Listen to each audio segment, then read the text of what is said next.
The Speckled Band by Sir Arthur Conan Doyle.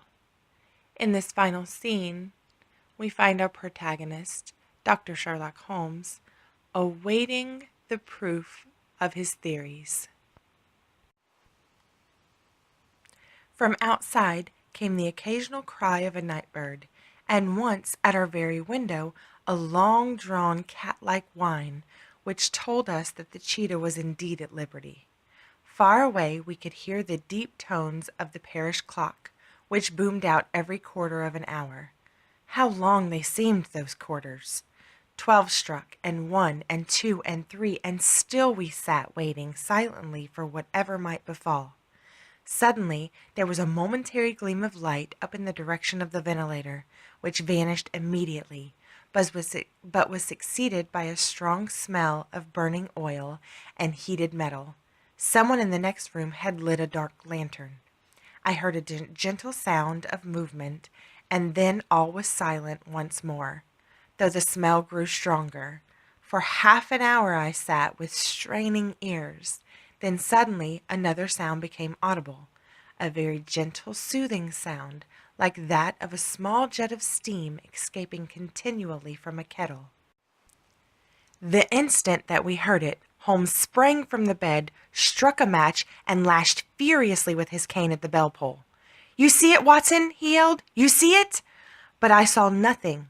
At the moment when Holmes struck the light, I heard a low, clear whistle, but the sudden glare flashing into my watery eyes made it impossible for me to tell what it was at which my friend lashed so savagely.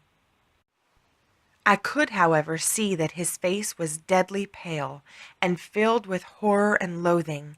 He had ceased to strike and was gazing up at the ventilator when suddenly there broke from the silence of the night the most horrible cry to which I have ever listened. It swelled up louder and louder, a hoarse yell of pain and fear and anger all mingled into one dreadful shriek. They say that away down in the village, and even in the distant parsonage, that cry raised the sleepers from their beds. It struck cold to our hearts, and I stood gazing at Holmes and he at me, until the last echoes of it had died away into the silence from which it had rose. "What can it mean?" I gasped. "It means that it is all over," answered Holmes, "and perhaps, after all, it is for the best. Take your pistol, and we will enter Dr. Roylott's room." With a grave face he lit the lamp and led the way down the corridor. Twice he struck at the chamber door without any reply from within. Then he turned the handle and entered, I at his heels, with the cocked pistol in my hand. It was a singular sight which met our eyes.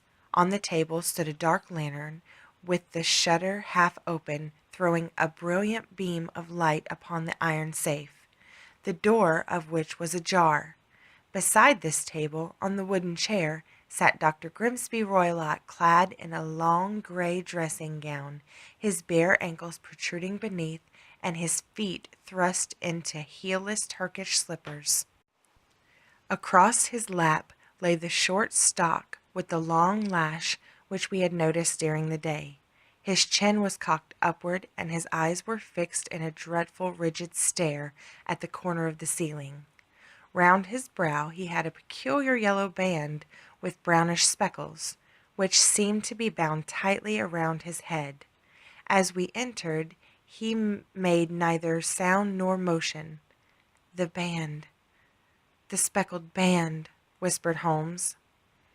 I took a step forward. In an instant his strange headgear began to move, and there reared itself from among his hair the squat, diamond-shaped head and puffed neck of a loathsome serpent. "It's a swamp adder," cried Holmes, "the deadliest snake in India.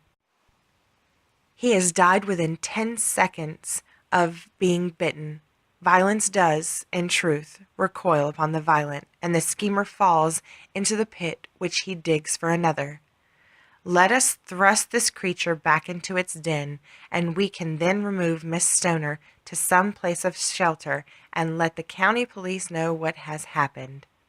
As he spoke, he drew the dog whip swiftly from the dead man's lap, and throwing the noose around the reptile's neck, he drew it from its horrible perch, carrying it at arm's length, threw it into the iron safe, which he closed upon it.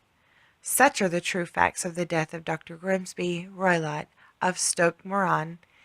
It is not necessary that I should prolong a narrative which has already run to too great a length by telling how we broke the sad news to the terrified girl, how we conveyed her by the morning train to the care of her good aunt at Harrow, of how the slow process of official inquiry came to the conclusion that the doctor met his fate while indiscreetly playing with a dangerous pet.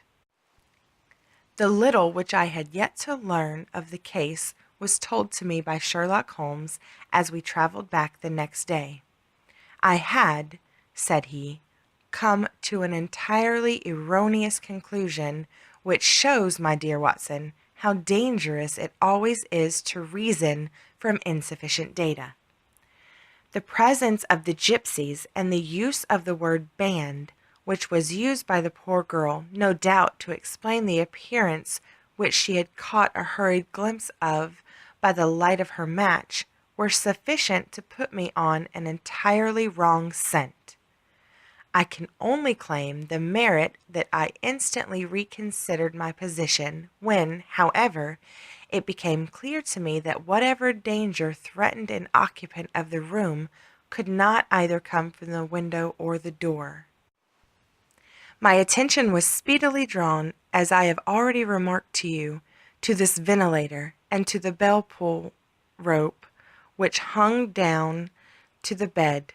The discovery that this was a dummy and that the bed was clamped to the floor instantly gave rise to the suspicion that the rope was there as a bridge for something to pass through the hole and coming to the bed. The idea of a snake instantly occurred to me, and when I coupled it with my knowledge that the doctor was furnished with a supply of creatures from India, I felt that I was probably on the right track. The idea of using a form of poison which could not possibly be discovered by any chemical test was just such a one that would occur to a clever and ruthless man who had an Eastern training. The rapidity with which such a poison would take effect would also, from his point of view, be an advantage. It would be a sharp-eyed coroner indeed that could distinguish the two little dark punctures from which would show where the poisoned fangs had done their work. Then I thought of the whistle. Of course he must recall the snake before the morning light revealed it to the victim. He had trained it, probably by the use of the milk which we saw, to return to him when summoned. He put it through this ventilator at the hour that he thought best. The certainty